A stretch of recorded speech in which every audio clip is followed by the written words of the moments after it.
నమస్తే, నేను మీ doctor Nara Swathi, developmental పీడియాట్రిషియన్ని. మనము ఆటిజం గురించి మాట్లాడుకునేటప్పుడు కొన్ని డౌట్స్ అనేవి పేరెంట్స్ అడుగుతూ ఉంటారండి.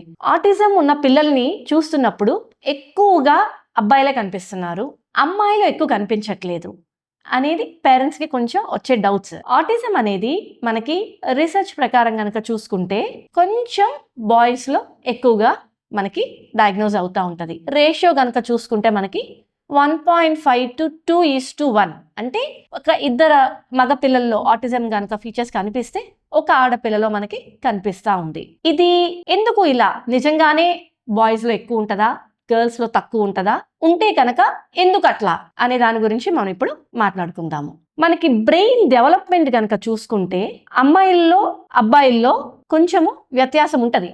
బ్రెయిన్ డెవలప్మెంట్లో అమ్మాయిల్లో వాళ్ళ జీన్స్ లోనే కొంచెం స్ట్రాంగ్ జెనెటిక్ ఫ్యాక్టర్స్, అలాగే ఎన్వైరన్మెంటల్ ఫ్యాక్టర్స్ అంటాము, ఇవి బాగా స్ట్రాంగ్ గా ఉంటేనే వాళ్ళ బ్రెయిన్ ఎఫెక్ట్ అవుతుంది అనేది సైంటిస్ట్ కనిపెట్టారు.